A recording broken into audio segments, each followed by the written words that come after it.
Operation Ganga के बाद Ukraine से भारतीयों के लौटने का सिलसिला तेज हुआ है। इस बीच कटिहार के 2 मेडिकल स्टूडेंट देर रात घर लौट चुके हैं, जबकि और 2 स्टूडेंट बस घर पहुंचने ही वाले हैं। बताते चले कि कटिहार के कुल 19 मेडिकल स्टूडेंट यूक्रेन में फंसे होने के बाद केंद्र और राज्य सरकार के पहल से उन्हें घर लाने की कवायद की जा रही है। इसी के तहत शहर में मिचाईबारी इलाके से जुड़े 2 स्टूडेंट विशाल पांडे और कुमार गांधी देर रात घर लौट चुके, जबकि बरारी फलका से जुड़े और स्टूडेंट पटना पहुंच चुके हैं। जिन लोगों को बिहार के डिप्टी सीएम सह कटिहार विधायक पटना में अपने आवास में बुलाकर मुलाकात के बाद आगे कटिहार में उन लोगों के घर तक पहुंचाने का व्यवस्था सुनिश्चित कर दिया है और जल्द ही वे लोग भी अपने घर पर होंगे। ऐसे में युद्ध भूमि से मातृभूमि लौट आए अपने जिगर के टुकड़ों को घर पहुंचते ही परिजनों ने आरती उतार कर तो कहीं गले मिलकर उनका स्वागत किया। निश्चित तौर पर यह किसी परिवार के लिए बेहद भावुक पल है। वहीं घर लौटने के बाद यूक्रेन से निकलकर भारत अपने घर तक पहुंचने में आए हालात को विशाल ने साझा करते हुए बताया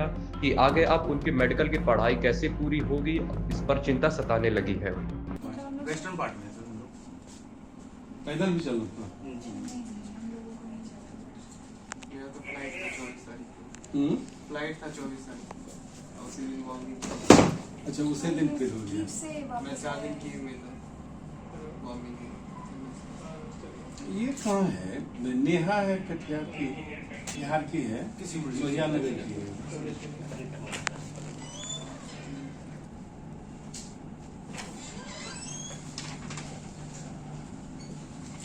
हाँ?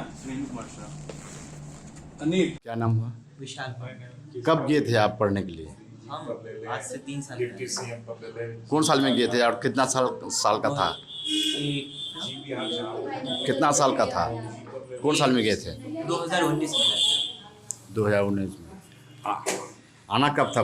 कंप्लीट कब करना था? 6 साल का कोर्स था, 2025 में कंप्लीट होने वाला है। अब वहाँ से आ गए हैं, अब फिर क्या करेंगे? पढ़ाई करेंगे कि छोड़ दें? देखिए, जैसा तो अभी हम देखे हैं, इंडियन एम्बेसी जो कि यूक्रेन का, वो कोई मदद नहीं किया हम लोग का। जब तक हम बॉर्डर क्रॉस नहीं किए, यूक्रेन छोड़े नहीं, पोलैंड नहीं पहुंचे, तब तक कहीं से कोई मदद हम लोग को नहीं मिला। जिस जगह पे थे उस देश का क्या योगदान रहा और भारत का कुछ नहीं। क्या योगदान रहा?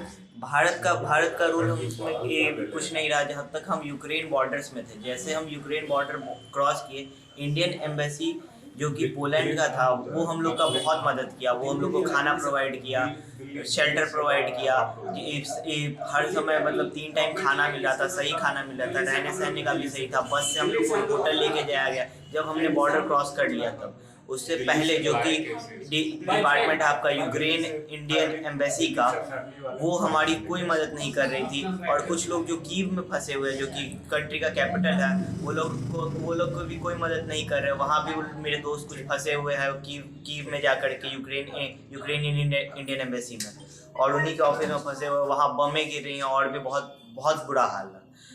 और यूक्रेनियन जो आपका एम्बेसी है, वो बिल्कुल कोई मदद नहीं कर रहा है और कहीं से कुछ नहीं हो रहा है। जब तक हम वो बॉर्डर क्रॉस नहीं करते, यूक्रेन की टेरिटरी से बाहर नहीं निकल रहा है, तब तक कुछ नहीं हो रहा है। जैसे हम पॉलिश टेरिटरी में जा रहे हैं, वहाँ पे इंडियन एम्बेसी हमारी पूरी मदद कर रही है, वहाँ पे पूरी टीम है जो कि पूरा हेल्प कर रही है। लेकिन आपका बॉर्डर के पीछे हमें सब कुछ खुद करना पड़ रहा है, जहाँ पे पुलिस और मिलिट्री मिलके लोगों को पीट भी रही है। बहुत बुरा कंडीशन कर रखा है, 1-2 लोगों के हाथ पैर तोड़ रखे हैं, बहुत लोगों को बहुत गंदा पीटा है। खाने में कुछ मिला करके दे रहे हैं, अगर खाना भी प्रोवाइड करा रहे हैं तो बोल रहे हैं भीड़ है, पानी पी लो, उसमें कुछ मिला कर दे रहे हैं। बहुत बच्चे हॉस्पिटलाइज हो गए हैं, कैसी हालत में आए हैं, बहुत बुरा हाल है। अपना जान बचा के वहाँ से आए?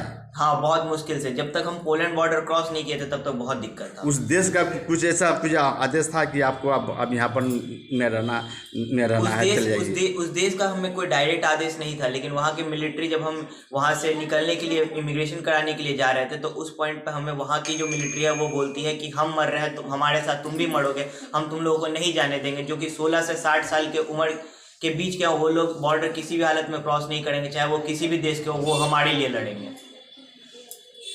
अब यहाँ आ गए हैं, अब फिर वहाँ से फिर चाहिएगा कि फिर संपर्क में रहिए कि क्या कीजिएगा?